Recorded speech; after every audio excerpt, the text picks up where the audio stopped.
So it's the day after Christmas, and so this morning I'm going to be wide dropping some of the corn, my high yield plot that I've got here at home.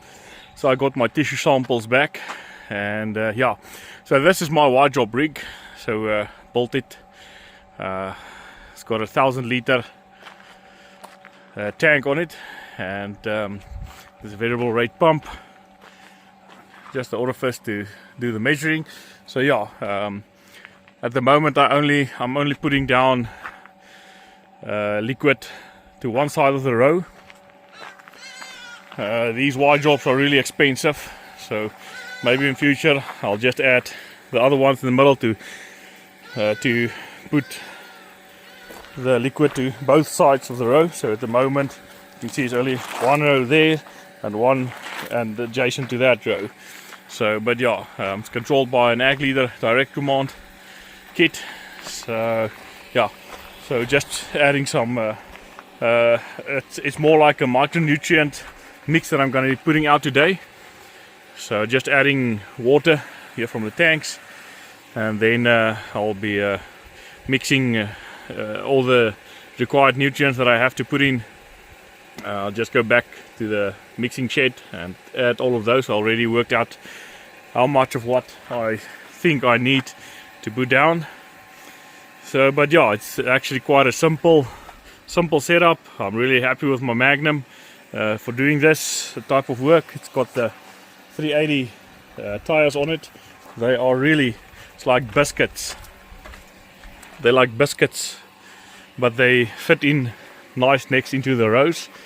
So, but yeah, you know, when it comes to fertility on corn, I've learned quite a lot. I learned quite a lot from Kevin Cobb, and there's no single silver bullet. And I must say, from my experience, you know, coming from you know, I think going over 15 tons per hectare, there's quite a lot of fine adjustments that you need to do to get your fertility up, where to, you know, to break that to be constant at above 15 tons per hectare. Micronutrients plays a really big role for me on that side of yields. Not like 15 tons a hectare isn't quite a feat to achieve. It's still in South Africa, that's really on dry land. It's really not that easy to do that. But the math and what I know today, it's becoming easier to more consistently try and get that if the weather plays along. So yeah, this morning, let me show you. So this morning, the weather, it's misty. So our season so far has been really wet, and we are struggling to find heat units. So we are low on heat units this season. The beans are struggling a bit. They desperately need sun.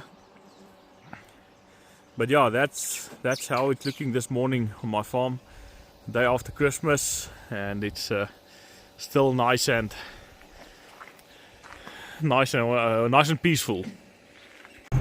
So yeah, I'm driving down to the cornfield that I'm going to apply now. So really thankful for how the corn looks. Sun's just starting to get out behind the clouds and the mist, and yeah, there's the ag leader display that does the auto steer and the controlling. Just set up everything on the Magnum, on the Pro 700 as well. But yeah, so that's how the corn looks. Really thankful for the sun coming out. And yeah, so we plant terraces. There's a terrace wall. We do need to do that for all the high rain events. That field over there, you can see that part where the corn isn't standing as good, had a bit of a flooding event, and it eroded some of the topsoil. This is where we dumped or offloaded the compost, and you can see corn doesn't like all the salt from that compost. So down here, this is my high yielding play pen field. This corn is looking really good, but also had some erosion here on the bottom part of this soil. I did put in some drainage tile down there. It was a spot that drowned out, and I must say it worked really good. So here I am in the corner is looking really good, not just visually, but I think the numbers that I've got on my tissues is also looking promising. Just need to maintain those numbers. But yeah, and there's the applicator doing his job. I can't barely see the white drops anymore. And there's the metering system. Should have maybe gone to the smaller orifices this morning, but not at a high speed. But at least the flow is flowing. So corner's looking really good.